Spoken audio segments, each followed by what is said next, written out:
The Miseducation of the Negro. Very much, that book is very much, and I believe that's Carter G. Woodson, Miseducation of the Negro. Stop me if I'm wrong. I could be wrong. Don't judge me if I'm wrong. But here's the thing. A lot of that book, I think, speaks to what is happening with A$AP Rocky from the, I think from the standpoint that, I think that he really saw himself as being removed from, okay, there's a conditioning that happens in this society. Follow me here. This is really early for this, and we are going to get into some tomfoolery, but follow me with this. There's a conditioning that happens in this society where Black people, specifically Black people who seek a certain socioeconomic and educational aspiration, like they work towards certain things, where in the conditioning of that process, we become dependent in finding these kind of greater places in society to exist, because that is the only way that we can see value in ourselves, if that makes any sense, right? Those who haven't learned that the obtaining of more rights and more privilege is not necessarily the separation between you and your next man. Which, okay, all right, this is what we're going to do. We're going to bring this full circle as we get into The Lion King. The whole idea, The Lion King had a great message. Yes, I saw the movie. I went with Young Bae to the iPic, and we saw the movie. I'm not a CGI girl, so that was difficult for me. I am one of those niggas that everybody's like, yo, girl, lions don't look like that or whatever. So if you want to see that, you might as well watch the cartoon. I think in the moment, what I tried to do was get into the message of Lion King. Like this interconnectivity of life in all its forms. And the whole idea that there is nothing that separates you, not your species, not your position in power. There's nothing that separates you in the grand scheme of things, in the circle of life, So I think that, I don't think that A$AP deserves to be locked up, but I do believe that, in the circle of life, I think that this is going to be a great lesson for him to understand that there is an interconnectivity between him and the same people that he said that he couldn't relate to. That's it. Speaking of niggas having a good week, and we weren't, but whatever, Meek Mill is not on parole anymore. He is free to pop wheelies down the street and go away without asking for permission. He also had his second meeting this week with the major players. Woman trafficker Robert Kraft, Philly 76 owner Michael Rubin, Sean Carter, Van Jones, amongst other men, about their reform in action, and so that's fantastic. Meek is having a great week, and I'm so happy for him, because I think that brother needed to get out, and I like that he's doing more with the platform that he has right now. So that's fantastic. Is he going out with Milano de Rouge? Is that a thing? Is she pregnant? Should we care? All right, well then let's move on. So yes, I did see The Lion King. I would say to you, out of 3 blockbuster videotapes, I give this a solid 1.75. I thought the kids were phenomenal. The kids' voiceover actors, I thought they were phenomenal. I thought Seth Rogen and John Oliver and Chiwetel Ejiofor, yes, honey, yes.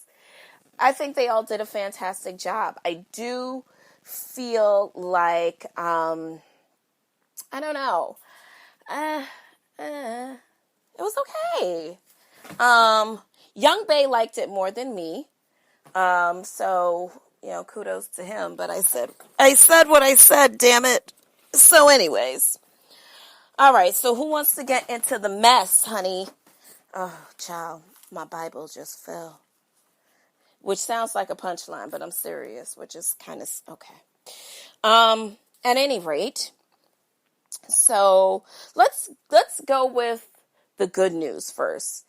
Queen Mary Jane Blige of Yonkers, by way of the Bronx, who is currently on tour with the King, Nasir Jones of Queens, will be getting a spin-off from the 50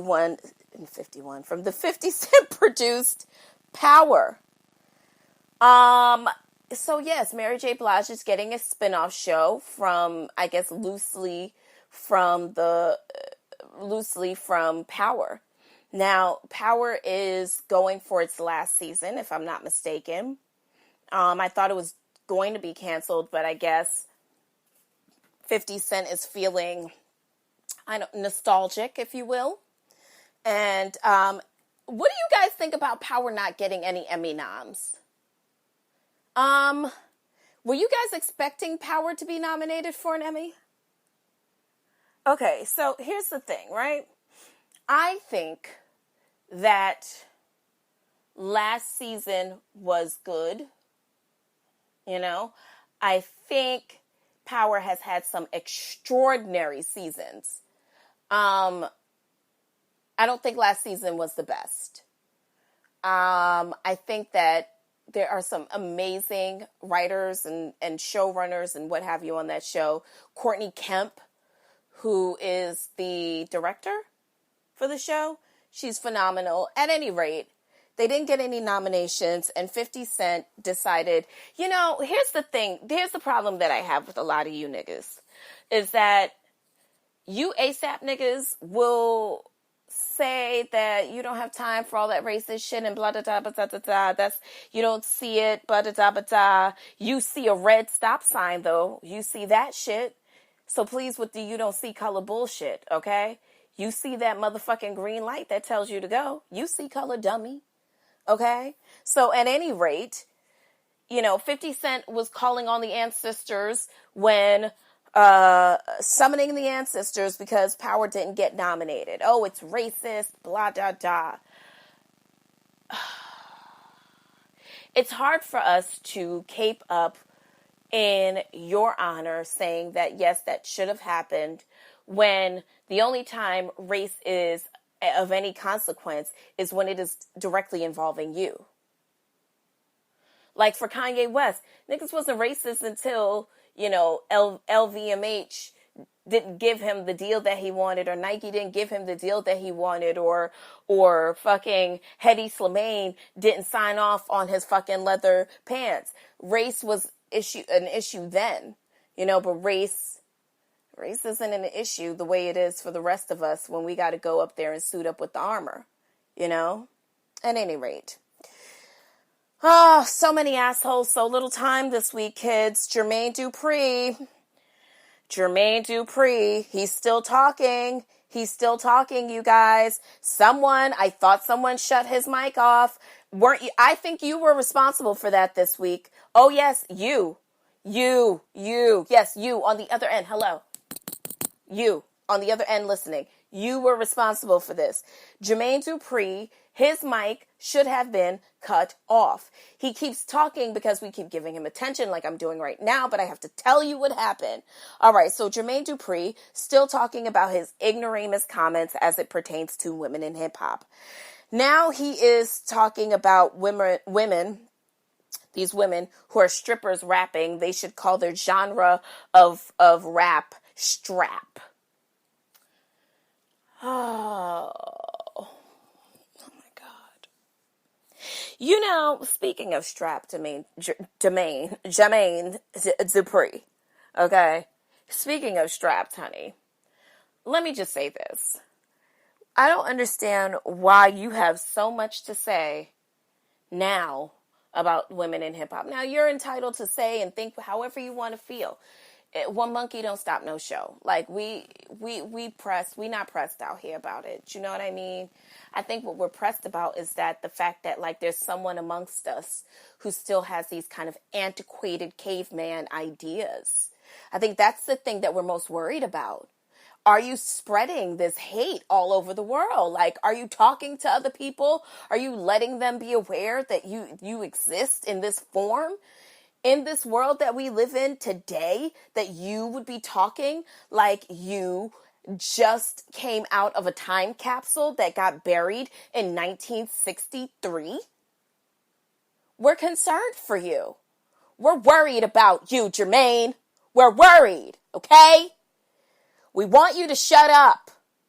We want you to stop saying stupid shit like strippers and rap should be called strap. You sound fucking like a tard. A nigga who is repeating some tard shit. Retard. Okay? Stop that. Stop saying stuff like that. Just shut up. Just shut up. You know, we can't keep thanking you for the brat. Thank you. Now, that's enough. That'll be all. You can't trust a nigga who wouldn't stay with Janet Jackson. You can't trust a nigga who being himself would get a queen like Janet Jackson and would somehow let that slip through his fingers. He's not trustworthy. He's crazy. He's crazy. Think about it. If you had a bitch, let's just call a spade, all right? So if you had a bitch, let's just flip it. If you had a bitch that looked like Jermaine Dupri, dating a badass looking nigga like Janet Jackson, just close your eyes and think about it for a minute. The world would gag, number one, as we all did, as the girls did gag, but the world would gag, and the fact that she would ever have the audacity to find herself without him, the world would gag further. The fact that Jermaine Dupri could see fit to leave a Janet Jackson is crazy. Okay? And if he was a woman and Janet Jackson had been a man, they would be doing him the same way they do Halle Berry. Quick to talk about how she crazy because she went through what is supposedly a good nigga. I put my air quotes up. I'm putting my fingers up. What's supposedly a good nigga. So because she couldn't stay with him, she crazy. Well, nigga, we think you're crazy for letting Janet Jackson go. We think you're crazy. Fucking crazy. Anyways, bitch, speaking of crazy, is that bitch at your job still being an annoying little twit? I'm sure. We all have them, folks. We all have them. Oh, you guys, I know by now you know this whole story with Nicole Murphy, ex-wife of the Eddie Murphy. All right, so if you don't know the story, hold on to your seatbelts. Make sure that got to be glue is adhering to that forehead and that wig is holding on for dear life, hugging you like an absentee daddy. Here we go. Nicole Murphy was caught on vacation, snuggling up, kissing Antoine Fuqua. Now, for those of you who aren't sure about who Antoine Fuqua is, he is the husband of Lela Rochon Fuqua, father of their 2 children, I believe. Antoine Fuqua is also the director behind such extraordinary movies as Training Day, There's some more. I know he's got more movies, but we just know Training Day is a thing.